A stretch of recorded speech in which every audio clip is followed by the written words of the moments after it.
I ended up in the ER with a .44 blood alcohol level. I still thought I was super sly, Mr. Sly. I'm Anthony. And I'm Tyson. We're recovering addicts. This is a podcast about journeys from the darkness of addiction to the sunlight of sobriety. Thank you for joining us on the Dismantled Life podcast, episode 3, with our friend Bhavesh. Appreciate it. I appreciate being on the podcast, and thank you guys for hearing my story, and thank you guys for having me. Well, let's get right into it, Bhavesh. Your approach to sharing kind of the ugliness of your addiction, alcoholism, was wonderful, man. And I really enjoyed your outlet, which was fascinating. So I'm really curious, though, maybe if you want to kind of kick things off with a little bit about who you are and what life was like before the demons entered into the picture. Sure, thanks. I appreciate the intro. So I actually live in the East Bay, California, so specifically Hayward. I work as a motion designer, so I was in and out of art school for a while, and then finally finished and made my career as a motion designer. Now working within the tech industry. So I work in San Francisco using public transportation. So that's kind of my background. Through school, I met my wonderful wife, Barty. We ended up getting married right after we both finished school. We actually finished at the same time, so we ended up getting married, and we have now started our life. And she's a part of this big success story for me too. I mean, I'm still on a very, very, very long journey, as you guys both probably agree. This is something I'm going to be battling with for the rest of my life. But just now, I have a better and clear head to battle with. So it kind of started like as most people, or I should say, I should speak for myself. It started with me in college. That's where my drinking really kind of like got introduced to me. As any college student, I thought I was drinking the norm, normal next to the next guy drinking next to me. But that kind of stayed through college, and then when I finished college and finished art school, as I started my career, I was introduced to like the more open drinking, happy hour environments, bars at work. I work in the tech industry, so the tech industry has a very open policy about like happy hour, and like the social life is always derived around alcohol or happy hour or going out to get a drink or let's catch up over a drink, and that kind of lifestyle really started to kind of hit me, especially as now I was working, I was making good money. So I had the money to spend, but in that time I just was looking for that alcohol fix. So the alcoholism carried on as more life problems started to happen. As my alcoholism started to get stronger, I started to just drink more. We got married, me and my wife, we got married in a beautiful location in Mexico. And so I was planning the wedding, going through getting a full-time job, as any normal human being would go through normal struggles. But for me, I used alcohol as an outlet to take away my stress, the work stress, the family stress, the day-to-day stress, whatever. Good day, bad day, it didn't matter. Alcohol was just, it was there. I was in and out of the ER rooms quite a bit, not quite a bit, I shouldn't say that, excuse me, twice actually, before the third time, which was the last straw. It was then alcoholism was really took over pretty much every aspect of my life. It slowly started as it would with just like the smaller little teensy bottles, and then the bigger bottle, and then the pints, and then lo and behold, it started going before work and during work. And I actually lost my job because of the alcoholism. 2 years ago, I was laid off because of my poor attendance. I was always calling in sick. Everybody that has alcohol problems or is fighting alcoholism can tell you how bad some of the withdrawal symptoms are sometimes. And just the physical ability, I had to physically have alcohol in my system in order for me to function. And that was the sad part. I was taking part, I had it hidden in my jacket. It was a bad lifestyle. And I was just, at that point, ended up losing my job. That's when the alcohol even got stronger. I ended up in the ER with a .44 blood alcohol level. And wow. Yeah. Wow. Yeah, unfortunately, nothing to be proud of, but and even at that. That's up there, man. I got to be honest with you, Bhavesh. Like, that was higher than I was expecting to hear. So, Bhavesh, I just had curiosity. Like, I think that your story resonates with anyone that's battled or still battling with alcoholism, where it starts slow and it just grows into this unbelievable monster. I'm curious, like in college and the transition, see, Tyson and I both, obviously, we come from technology as well. And I 100% get the openness of alcohol in the workplace and the happy hours and all that. That is right over the plate for us. And it's true for most people, right? You're always finding an excuse to drink.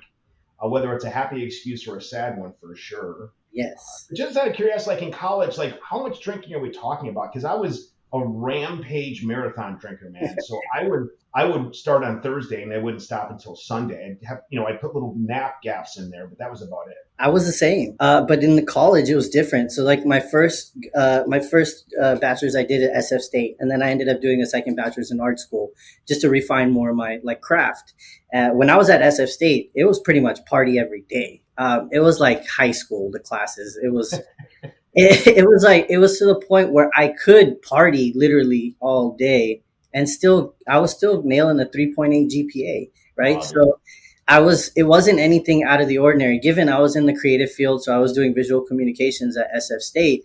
And at that time, the school budget was really getting hit. So it was hard to get into classes in a semester system. So it was a fight between that. So it gave a lot of open time to hang out and to make friends and to like go to frat parties and stuff like that. So in Sure. that time, SF State, yeah, dude, I was drinking Wednesday to Tuesday. um, so it Yeah. was but see that at that time I was surrounded by it, male or female. It didn't Sure. matter. So it was everybody was at that level, whether it was weed, cocaine, drinking. It was evident everything was there. Whether you Yeah. wanted to try it, it was you. It was you as a personality, what you gravitated towards, what you did. And so like I gravitated towards alcohol, and that was my thing. I never drank beer, never drank wine. I was this hard alcohol guy. Give me my vodka, give me my Crown, give me my bourbon, give me my whiskey at that point where it was like I didn't really care. So for college, I didn't really think of alcoholism because I didn't really know what binge drinking was at that point because I was just in party mode. It was when I got to art school. I was a little older. I was about 30 when I started art school. It was then when like I was still partying, but I could tell my body couldn't keep up with the guys that I was partying with at art school. So I toned it down a little bit, but even then, like then in art school, I took school a little more seriously, and I started to refine my craft a little more. So the alcohol really it cut down in art school. It was really like Friday, Saturday kind of party thing because I was really into my grind at that time. But it was after art school when things kind of started escalating because I didn't have homework. I didn't need to be occupied in class for like 12 hours a day, and I was making money doing freelance work and work. So then it kind of picked up again. So I would say my alcohol kind of subsided in art school, but I was still partying. Don't get me wrong. Did you find that, like, because I've noticed you've mentioned it a few times and it resonates with me, did you find that when you were making money or what you felt to be financially, at least successful to some degree, that you sort of would say you would almost justify the drinking, like, hey, look, I'm doing well. Like, come on, I deserve it. You Yeah, just I earned it. for me. It was like that.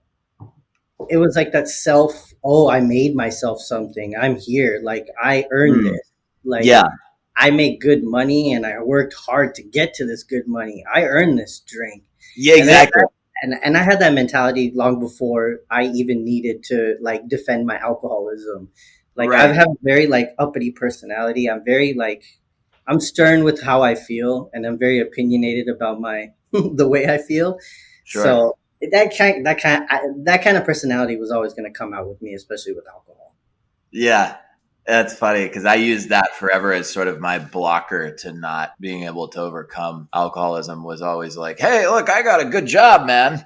Yeah, I did the same. I would just justify my rampaging alcoholism and cocaine addiction with, look how successful I am. I must be doing everything right. This alcohol and cocaine thing is nothing. This is what I should be doing. Because if I stop that, I'll obviously not be good at my job. Kind of bullshit, you know?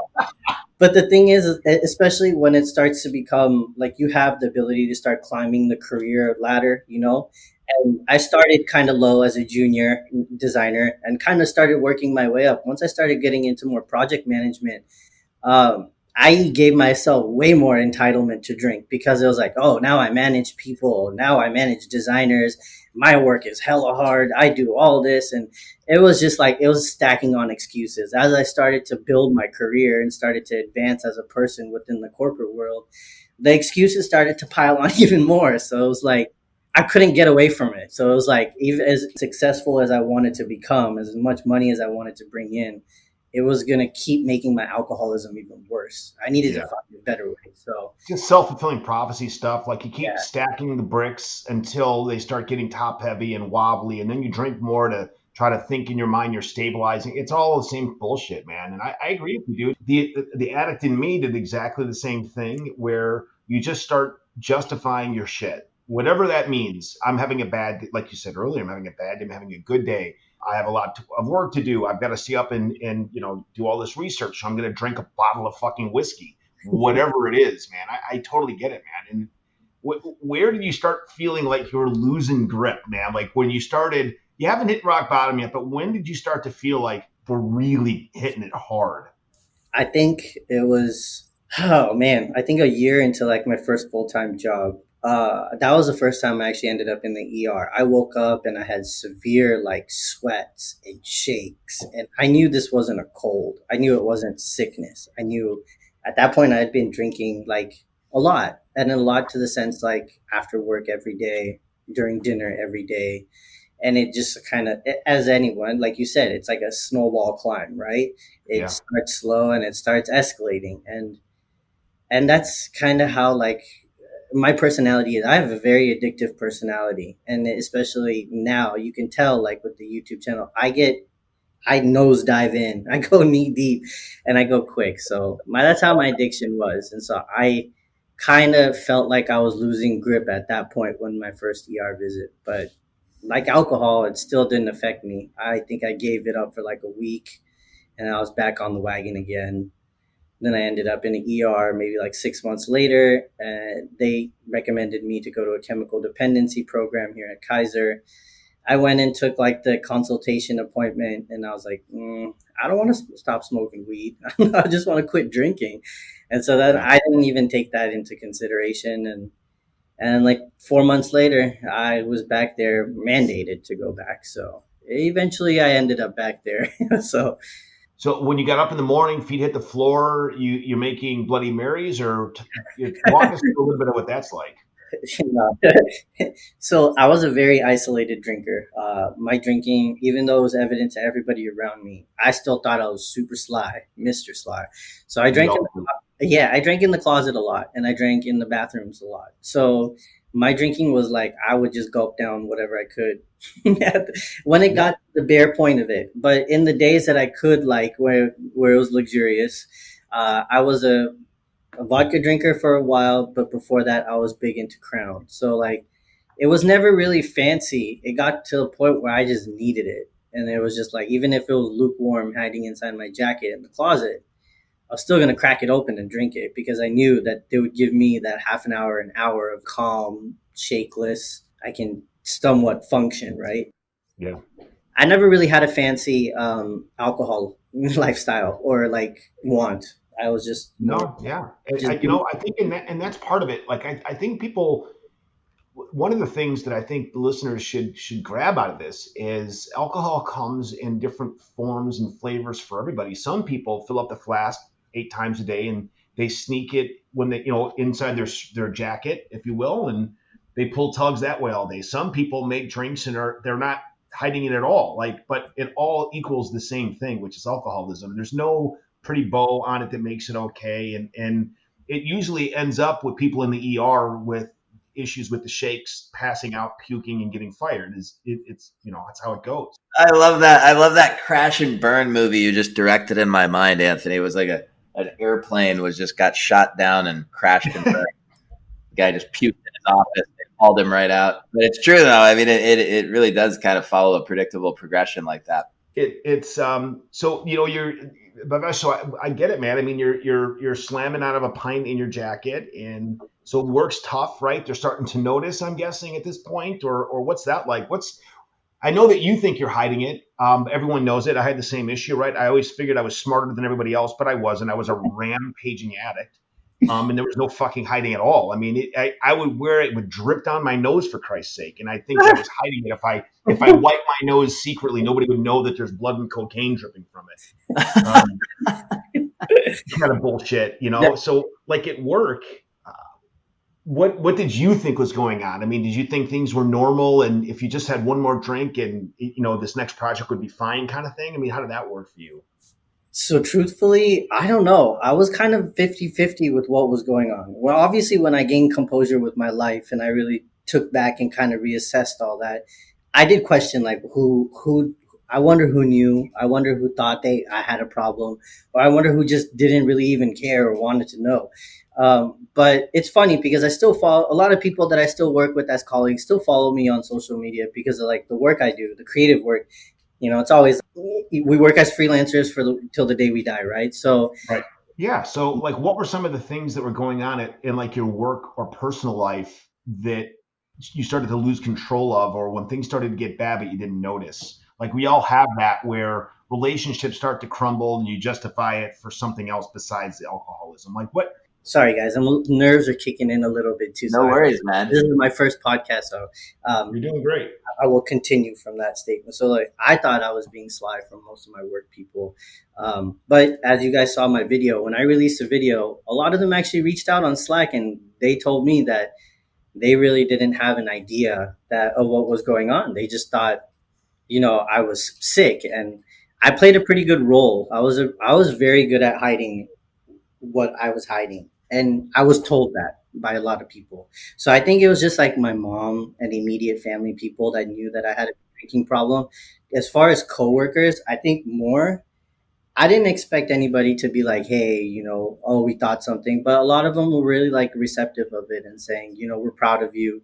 We had no idea what you were battling. You could have said something." I was like, "Well, I don't think I would have said anything to you guys that, hey, I'm an alcoholic," but I Right. appreciate that you guys are open to the fact that, you're watching the video, you didn't really see anything, but are, saying something like, hey, good job. We didn't really notice anything. But I think some people did probably have an idea that something was going on. So fortunately, it was only that one job that had to see me go through like my addiction, because I was actually once I got fired from that job, I went through the interview process with another job, and I was supposed to start that job the week I got admitted into ER in Cherry Hill. Well, Cherry Hill, if you're not from here, is like a detox center that's very popular to the area where I live. It's a very popular place for us alcoholics. I don't know it, but we've all got one near me. It's called Linden Oaks. Bhavesh, what's interesting to me is your story resonates and rings true for anyone that's struggled with alcoholism or still struggles with alcoholism has a very similar story to yours, to Tyson's, to mine, where you go along and it snowballs into very dark things and places, and you make bad choices, you miss work, your relationships crumble. And there you are. I mean, you ended up in the ER with, what was the blood alcohol content? I'm curious again. 0.44. Yeah, man. That is a grand fucking slam right there. That's a big fucking that's big. I'm not trying to make light of it, but that's you are not you are not you. I'm saying as at that blood alcohol content as a drinker, you are not fucking around. Like, you are putting it down to get there. I mean, and you have to be almost a sustained alcoholic. And To what I reach mean is, that. an amateur couldn't get there because they would pass the fuck out halfway there. Yeah. Um, It's so I feel where you must have been emotionally and mentally. It had to be scary, dude. And I'm proud of you for Thank you. getting through it. I mean, because that's the part I think that most addicts don't realize when you're in the middle of it, right? That this shit is not fucking normal. It isn't. I had the same experience with my addictions, and I still struggle to stay sober. But yeah, I mean, what people don't realize is what most people wear is like a badge of honor. I drank a case of beer or whatever. It's not fucking cool, man. Like, and it's destructive and just ruins.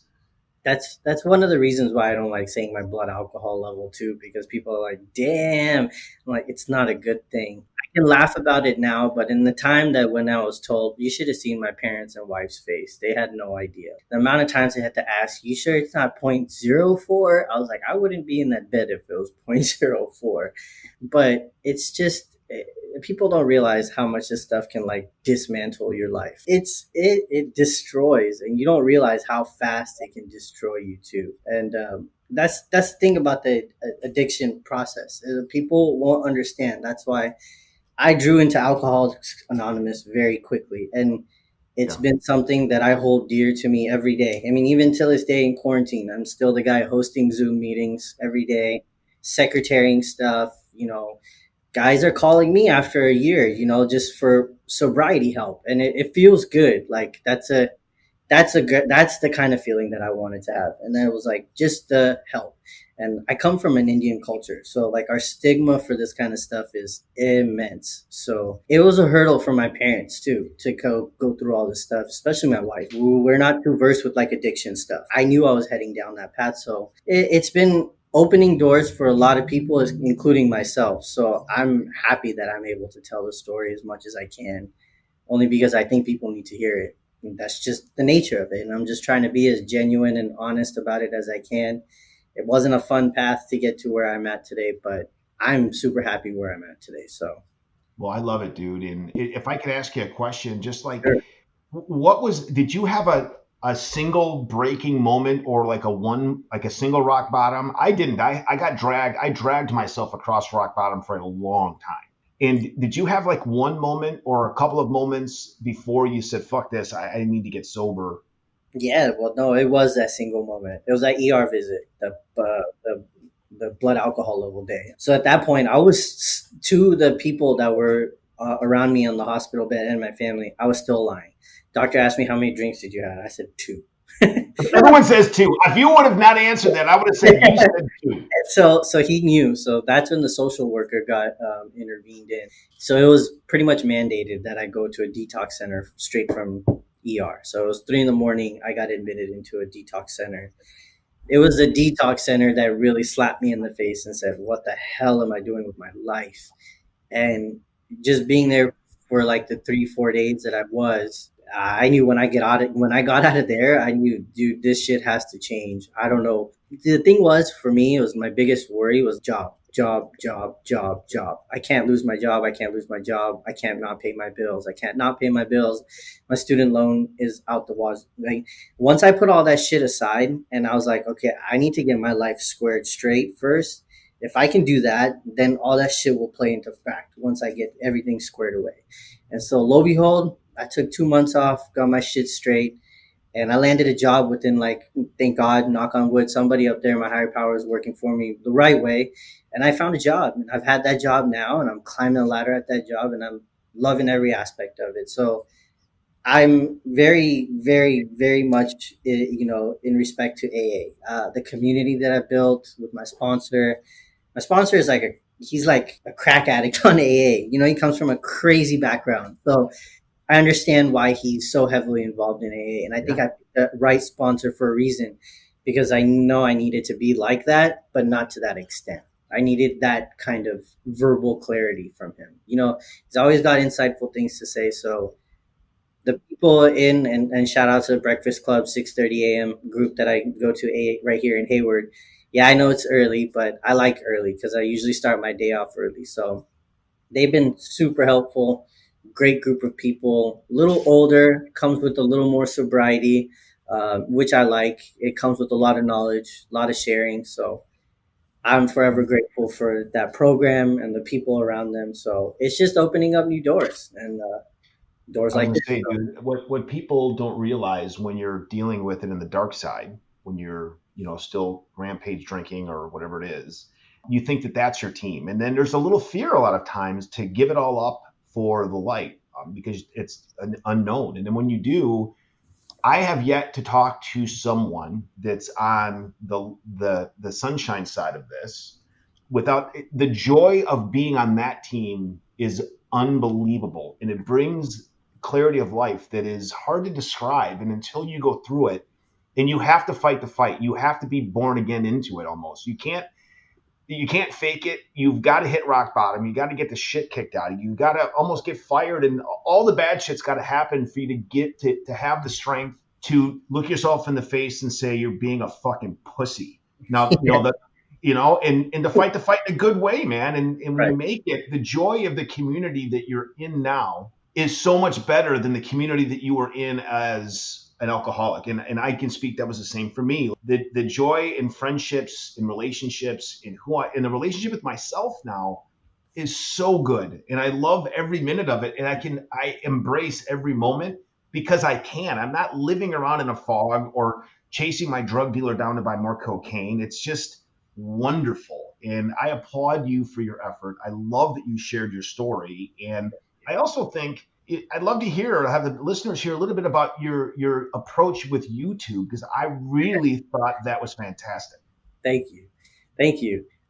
So YouTube has been something that I've always wanted to do, but both of you can probably vouch for me. When you're in alcoholism, your dreams and aspirations are up here, but your ability to do things are like down here, right? So I had a lot of goals in my alcoholism, which are now actually starting to become reality. So one of those was YouTube. I've always kind of been doing the video thing. When I started art school, we were taught how to do film and production, like in the proper way, like how actual production does in film in like Hollywood. So I gravitated towards, vacationing and like filming our vacations. When I met Barty like 9 years ago, when we started vacationing, I started GoProing our vacations and started documenting it. It was then when I knew like I really liked video editing, but I know I didn't want to do that as a professional career. I just wanted to do it as something as a hobby.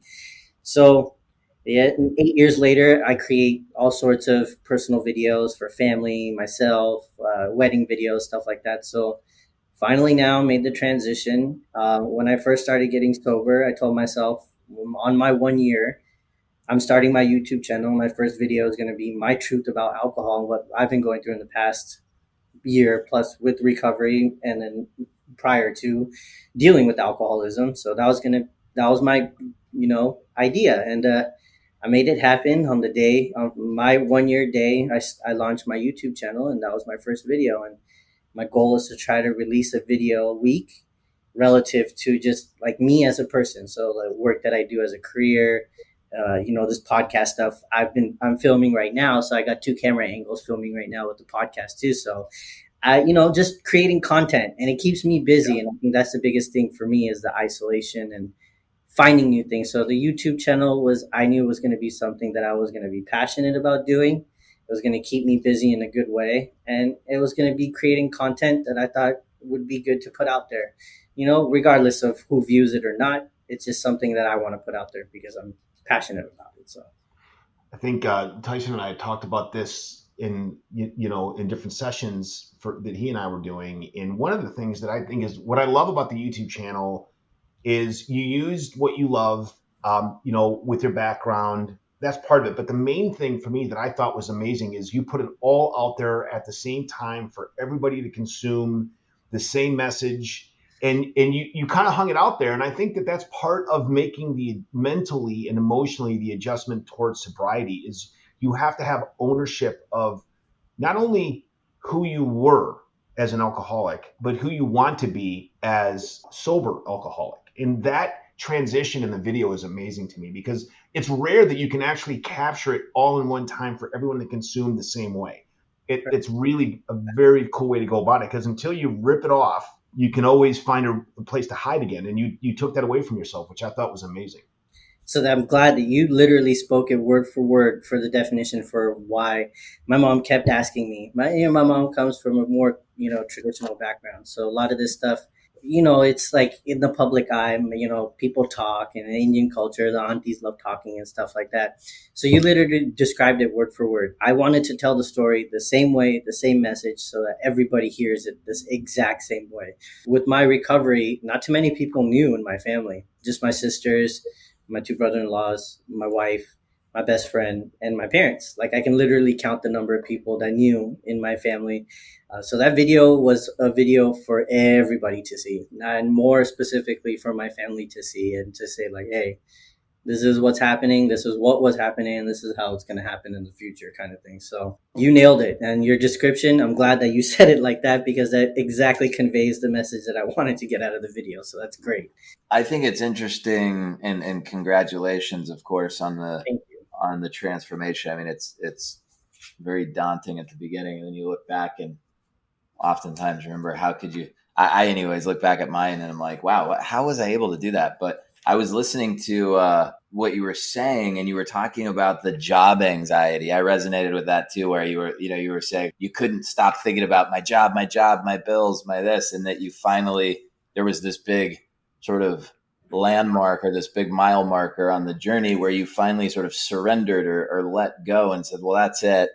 I'm letting go of this idea that my job is the top of my hierarchy. And in a sense, in that moment, it sounds like you chose yourself for the first time in an official way. I was wondering if you could maybe tell me what clicked in that moment, because for me, it took kind of like Anthony said, where he drug himself around on rock bottom. I've been to a few different rock bottoms, and so what clicked in that moment that was different, where you said, you know what, because it was the right decision. Obviously, I was impressed with that. That was similar to what happened to me, is when I finally chose myself and said, I have to go all in on getting myself aligned and healthy. Nothing else matters, was when I was able to finally make the change. So I'm just interested, what made you like put it up top of the priority list finally? That's funny. Like the way you were describing it. So in AA, they often call it like what is your surrender moment, right? So for me, it wasn't really like a surrender moment. I was forced into surrender, which was like the detox program. So it was like this, or you get the fuck out kind of thing, right? So for Right. me, it was like I wanted, like my aha moment is what I call it. So my aha moment was when I was in AA and I heard my sponsor speak for the first time. It was then that I knew that like this isn't an alcohol problem. This is a Bosky problem. I mean, a Bosky, excuse me. That's my nickname. So I commonly refer to like, it's so easy for me to not use my real name. But that's when I knew it wasn't the alcohol problem. It was a me problem. So that's when my self reflection started. I want to put that under the microscope, because I feel like that right there, that even if it's a millisecond, radical transformations happen in a single moment, Mhm. really. And that's so fascinating to me, is like, what did your sponsor say that made you connect and say, and take responsibility? Because I mean, that's exactly the first step right there. Well, truthfully, it was the line that I said in my video. We're not bad people trying to get good. We're sick people trying to get better. That, Mm, like, it hit me like a tank. I was like, and I've been trying to explain it to people in that way for so long. Like, dude, I don't have a problem. I need help. Like, and yes. that was such a classy way to say it. And when he said that, it just hit me in the face. And that was my aha moment. Like, this isn't like I have a problem. I'm not stupid. I'm just sick. Like, like, and so that's when my mentality started changing. And that's when my like knowledge for alcoholism just really kind of skyrocketed. I started reading. The acceptance of that problem right there, or saying, hey, it's a problem, like, or a sickness, like you said. Then what's I just popped into my head is, it essentially lets us realize that there's probably a solution when you're lying about it or acting like it's not there, like I did for years. It's impossible to ever approach it as, like you said, a sickness, and say, what's the prescription for this? You just let it drag down the road with you. Yeah, it was interesting. I like, and that's when like I knew for me it was like I needed more of these aha moments in my life, especially in this recovery process, because I knew these quote unquote aha moments are going to be the ones that are going to be like pivotal to me realizing what's going on, and I knew they were going to stick with me in my brain. So that's when like a lot of my mental state started changing. I started doing a lot of more self-help stuff, like headspace, calm meditation stuff. I started writing a lot more, in the sense that it gave me the ability to start script writing for my YouTube channel.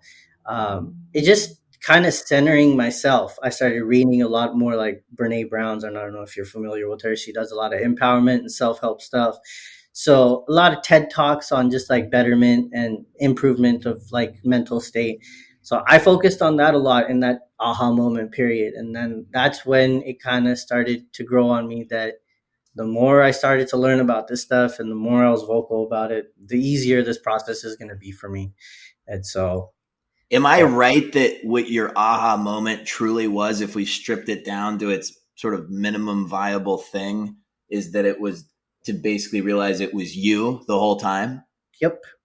Yeah, I, exactly. That's literally the title of a thing that was a huge breakthrough for me, was I wrote in my journal, and I wrote that in big bold letters at the top. It was you the whole time, and it was this liberating and so moment.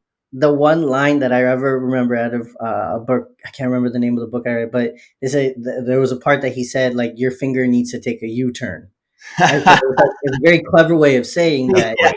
Yeah, it's and for me especially, I'll only speak. He said it. The best way to think of it is your finger needs to take a U-turn. That's really good. So I like love for me, that. it was constantly pointing at other people. Your fault. You said that. You're doing this. You. And so when I started to realize that if I take the you statements and take that damn word out of my sentences and start saying we or I, it starts lifting the conversations in a different manner. And so, like, that was a big thing. You. I hate that word. And I use it very often still. And I catch myself and I take a step back and I have to say, look, we made a promise. We're not going to say you statements anymore. It's either we or I, and there's no you. So that's, and once I started to take that like mentality and equation out of it, communication started to open up like crazy. And that was when I started to notice like maybe I was a fucking asshole for a really long time. And so, and things change. And like, that's why I keep saying I love these aha moments, and I'll still keep getting these aha moments. And I love though that one, and I know that I'm just beating this to death, but the reason why is because for me, I reflect on this and was like so many things where I almost got it along the way and didn't make the transition to sobriety for so many years was because I didn't have that moment in time, right? It seems like, oh, wow, it clicked with you in that moment when your sponsor spoke. We all have those, but it's so interesting to me how close I got at many occasions and missed, right? And that how subtle the difference of the perspective that finally like cracked my shell or cracked your shell. And then what happens there when you've chosen, or you basically, a mentor of Vita, he said, the good news is everything's your fault. And as soon as you step into that, you're going to be very happy. And I was like, wow, the good news is everything is my fault. And I keep, and it's true though. And I mean, maybe you don't want to use the word fault, or you do if it sounds like a negative connotation. For me, it kind of helps because I like prepare for all the worst and the best and everything. I go, it's all my fault. Let's take analysis of it. And, but it's so fascinating to me that that's the shift, at least that I find in a commonality of everyone, is when they finally do, like you said, get rid of the you or take the U-turn with the finger, and that was it. Like turning the telescope around literally is this like solve, because now what happens, instead of you, like when you have free time, etc., pouring a bunch of alcohol into your system, which is a terrible thing to do to something you're investing in, right? You basically click with, my biggest investment is myself. And so then you can't treat it like that. I was thinking of that the other day. I was like trying to treat myself as if I were like my son or my, I don't even have a son, but just imagining that, my wife or my, someone you cared about, you would never do the things to that being that you used to do to yourself. And so just by having that aha moment, you go, wait a minute, all I have to do is invest in myself, treat myself well, and realize everything's my fault. And it's pretty easy. You had to continuously feed the good side of you, stay in the sunlight and improve yourself and do things to feed the good side of you instead of feeding the bad side of you. And that's part of it. I mean, you've got to be committed to being happy, committed to being sober, committed to the sunshine. And when you do that, I think with Tyson's point, with the transition for your why, that moment when you surrendered or the aha moment, and you make that transition, then it truly becomes it. This is going to sound bad, but for addicts, I can use my addiction to the positive, not the negative. Instead of chasing it, being addicted to alcohol and cocaine, I'm addicted to being better every day. And that's my new addiction. So it's the same addiction. I'm just pointing it at something else. And it's wonderful. Yes, exactly. That's a great thing about an addictive personality. Now we could be addicted to positive That's right. instead of negative things. Would you say, like, I think, Anthony, what you just said there too about the addiction toward a positive process, what's interesting is like really the only difference is that now, when you're sober, it's like you're conscious of that whole sort of process you're addicted to. But when you're addicted, obviously because of the dulling effects of the substance, you literally have all these blind spots. Like you were talking about, Bhavesh, where it's like, maybe I was an asshole. Like, I don't know, like you have all these blind spots just because of I guess you're just not aware of so many moments in the day. But it brings me to a good point, and I'll tell a quick story here. Like those blind spots. I'm glad that I have my wife who knows now about my alcoholism. So I'll tell a story. Last December, we went to Vegas together, It was like a spur of the moment kind of vacation. This would be the first time we went to Vegas together. That wasn't like a hibachi trip or anything. My Vegas experiences are mostly bachelor parties and guys trips, so it was interesting for me. But I got through Vegas. No worries about drinking, no nothing like that. We even separated to gamble at certain times, and I thought I was going to be a lot worse off than I was, but I was in a good spot. But the best thing about it is you got to get somebody that does this. Is I was finished gambling, I ended up walking to the bar to get a pineapple juice, and so my sponsor said, "Drink a lot of pineapple juice; it'll help." And for some reason, it did help. And I went up to the bar, got a pineapple juice, ended up walking away, and I ended up like finishing it fairly fast. I was thirsty. I walked away, went to go gamble. My wife ended up going to the bartender, goes, "What did he get to drink?" And she sniffed the drink. And then she came up to me and she tapped me on the shoulder. She goes, "Good job, hon." And so it's simple things like that that I know if I get chin checked and if somebody comes and wants to check me, I don't have to worry about anything. I don't need to lie. I don't need to deceive. I don't need to come get all nervous and sweaty and figure out an excuse. I can just be me and be like, I didn't do anything. And that's a great part of it. Like, I feel like I'm loose of all worries. Thank you for listening to the Dismantled Life Podcast, Episode 3. Please join us next Friday, July 10th at midnight for bonus Episode 2, Boxing with a Broken Finger. Subscribe anywhere you find your podcasts. And if you'd be so kind, please leave an honest rating and review. Stay in the sunshine. Talk to you next Friday.